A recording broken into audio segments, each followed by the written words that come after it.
As a kid, watching Chinese cartoons or animated films was probably one of my favorite things to do.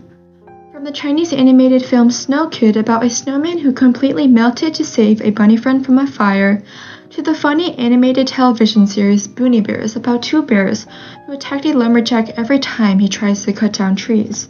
My childhood, at least at home, was made up of these stories, as well as the many things I learned from my Chinese family's culture. However, in elementary school, things were different. Some of the American values and norms clashed with those I knew at home. I struggled to balance the two cultures as a Chinese American. Chinese American culture has shaped my identity by allowing me to have a better understanding of myself. It has made me reflect and understand what I value, what I believe in, and how different cultural elements have influenced my behavior. Now I watch and enjoy all kinds of films. Films like Mulan give me insight into the struggles I had balancing two cultures surrounding me. I could not only relate to Mulan as a person, but I could connect to the cultural elements displayed throughout the film. Before I dive into Chinese American culture's influence on the broader American society, it would be fun to discuss the history of Chinese American culture. Chinese American culture can be traced back to the early 1820s. However, the discovery of gold in California drove many poor men mainly from the Guangdong province in China to migrate to the United States around the 1850s. Unfortunately, the riches they had hoped to find were few and barred by white miners, so many of them turned to labor and constructed the Transcontinental Railroad. Later in 1882, the Chinese Exclusion Act was approved, providing an absolute 10-year ban on Chinese laborers immigrating to the United States. This was also paired with anti-Chinese sentiments, cultural tensions, and ethnic discrimination. As a result, Chinatowns were built that served as safe spaces for the Chinese American community without facing discrimination. It was not until the 1900s that things finally started to change. In 1943, the Chinese Exclusion Act was repealed during World War II to strengthen the alliance between China and the United States who were both fighting against Japan. In addition, the many civic contributions of Chinese Americans also led to the recognition of their treatment as second-class citizens.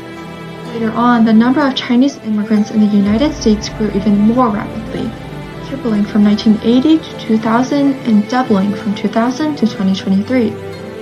People brought along with them certain values and beliefs taken from Chinese culture, like collectivism, filial piety, education, and harmony, that are met with the sometimes contrasting values in American culture. Nevertheless, Chinese American culture is a very significant part of the broader American culture today.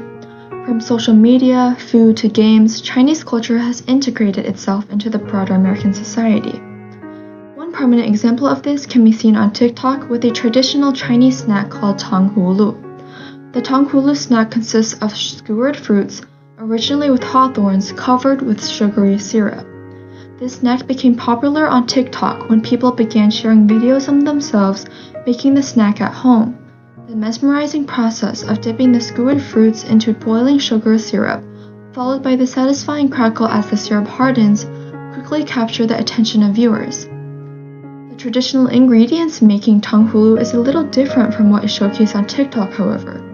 The usage of strawberries and grapes instead of hawthorns is an American adaptation which represents how Chinese culture was adapted to fit into American preferences. Outside of social media, Chinese American food is just as prevalent, showing its significance in American society.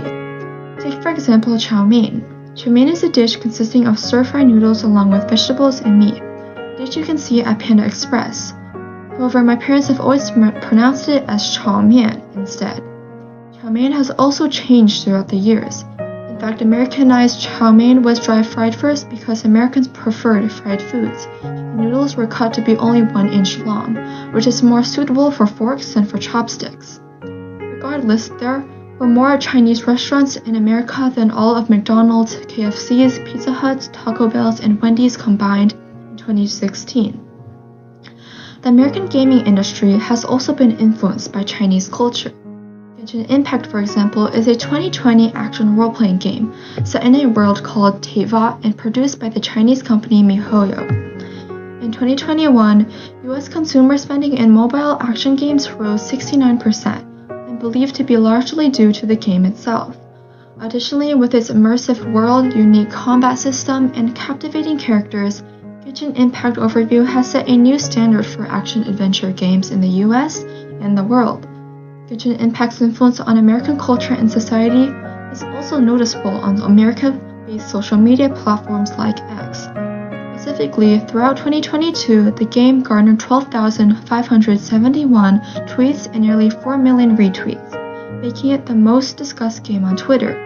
With the numerous memes, slangs, and shared excitement over getting certain Genshin Impact characters throughout social media, the game has created new communities in the US and therefore influenced American society and culture. In summary, Chinese American culture is everywhere, demonstrating its impact in America. The influence of Chinese culture on American culture can be seen through the changes people have made to fit American standards, as well as the widespread consumption of Chinese culture's food or entertainment, all forming Chinese American culture as a whole.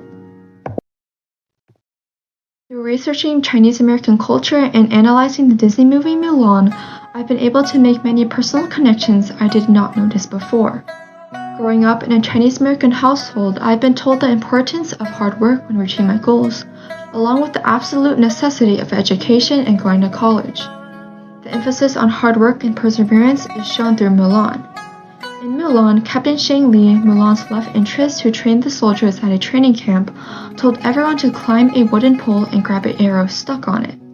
However, soldiers would have to have training weights tied around their wrists when climbing up, with one weight representing discipline and the other representing strength. Through these two instances, I've become very aware of how the concept of hard work influences my identity and behavior. Whether it be through studying for a test or learning a new piano piece, I've put my trust in self-discipline and hard work. Mulan herself also had her way of struggling with Chinese culture or its standards.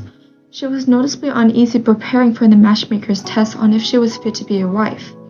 After failing the test, she sings Reflection, a song about her struggle with self-identity and acceptance as she grapples with the societal and family expectations put on her. While I struggle in a different way, I still see myself in Mulan. Chinese culture uses a more indirect style of communication. Many may use nonverbal language more while communicating their thoughts and feelings. On the other hand, American culture incorporates more direct forms of communication, being more bold in their way of expressing themselves and ultimately causing me to struggle balancing American social norms with those taught at home. After talking with one of my friends who is also Chinese American, we realized we shared many similar experiences. Through a voice recording, she summarized a notable aspect of being a Chinese American. As a Chinese American, it's definitely a unique experience balancing two different cultures at once. I speak both Chinese and English at home, and I'm able to switch between them naturally. At times, it was challenging to fit in, but over time, I've come to appreciate how both cultures shape who I am. My family has always reminded me that hard work matters, whether it's in school, at home, or anything I care about, and these values push me to stay focused and do the best in everything that I do. On a brighter note, many of the cultural traditions and food showcased throughout my research are contained within my house. I grew up using chopsticks and rice. If there was no rice, it was noodles. Taking a look at my almost empty fridge, I have hot pot soup bases and dry tofu sheets. While there's chopped onion, mushrooms, and Chinese spicy chili sauce, there is also some Yoplait yogurt. Diving into my freezer, I find steamed stuffed buns and tang hulu with hawthorns, but also fish sticks often seen in American culture. While some of these were brought from Wee or the 99 Ranch Market, some were simply bought from Walmart and Costco. After digging around my house, I also found Chinese-themed magnets and hand-knitted knots or pendants that were handmade by my family. The different combinations of Chinese and American food and other elements show that Chinese American culture consists of different elements from Chinese culture and American culture. Chinese American culture has become a large part of my identity. What I have been taught at home and at school has shaped the values, beliefs, and social norms I follow. While I may have chosen to focus on Chinese American culture because I was born into it, I have realized that it was a long and gradual ride before I was able to recognize all parts of it. Regardless, it's those struggles and self-reflection that I can better understand its influence on my identity.